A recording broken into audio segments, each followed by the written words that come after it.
Imagine this. Your neighbor's house is dark, the windows dusty, and the man who once spent hours tinkering inside has just disappeared.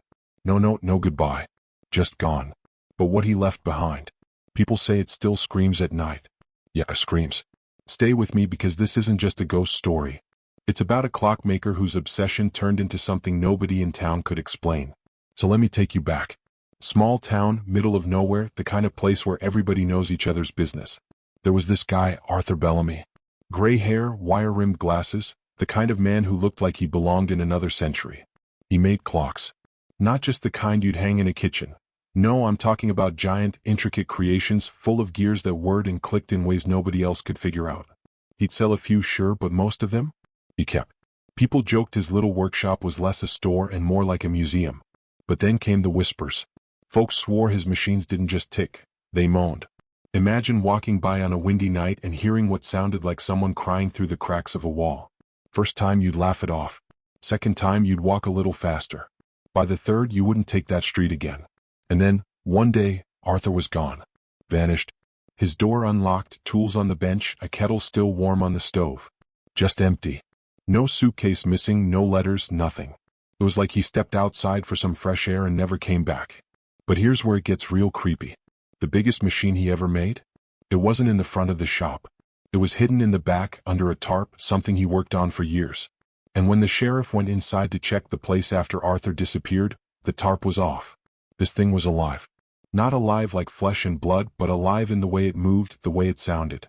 Witnesses, sworn on their mothers, said the gears were grinding, the chains rattling, and in between the clicks and clanks, you could hear what sounded like a human scream, stretched out and metallic, echoing through the pipes. Now picture standing there. You're in a silent workshop. Dust motes in the air. And in the corner?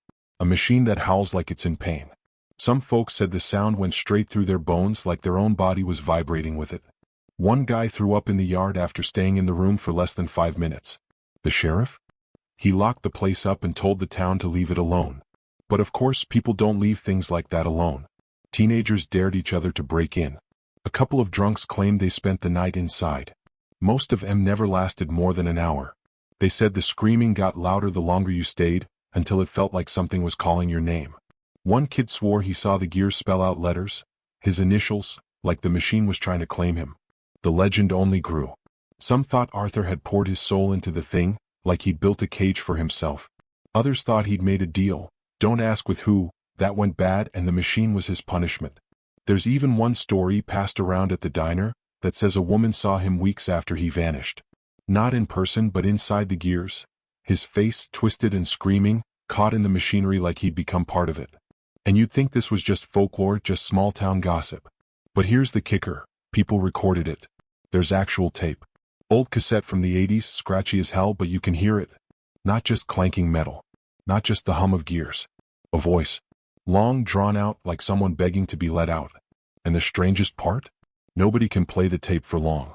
Radios fry, speakers blow, digital copies corrupt. It's like the sound itself doesn't want to be shared. Fast forward to today, Arthur's shop is still there. Boarded up, covered in graffiti, but standing. Some nights, the neighbors still call the police because they swear they hear it. That same metallic wail, drifting out from under the door, even though the electricity's been cut for decades. And every so often, some paranormal team shows up with cameras and fancy equipment. They always leave with less than they came.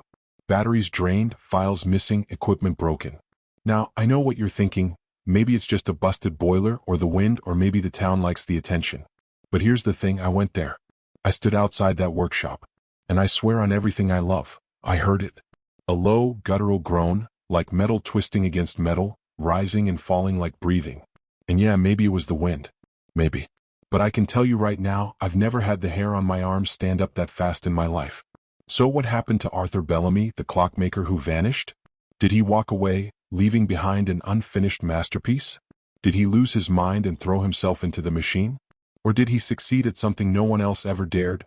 Building a clock not to keep time, but to trap it, twist it, maybe even hold a soul inside? Here's what I want you to think about. Every machine is built with a purpose. A car moves you. A watch tells you time. But Arthur's screaming machine, what was it built for? What was it supposed to do? And if it's still running all these years later with nobody to wind it, nobody to oil it, what's keeping it alive? If you're still here, that means the story pulled you in. So here's your choice. Do you dig deeper? Do you want me to show you that tape, the one nobody can keep for long? Do you want me to pull apart the history of machines people say are haunted, cursed, or alive? Then hit that like button, smash subscribe, and drop me a comment telling me if you dare step inside that workshop. Because the next part of this story, trust me, you won't want to watch alone. And one last thing before you go. If you ever hear a clock tick when there's no clock around, don't follow the sound. Not unless you're ready to find out what Arthur Bellamy built, and why it still screams after all these years.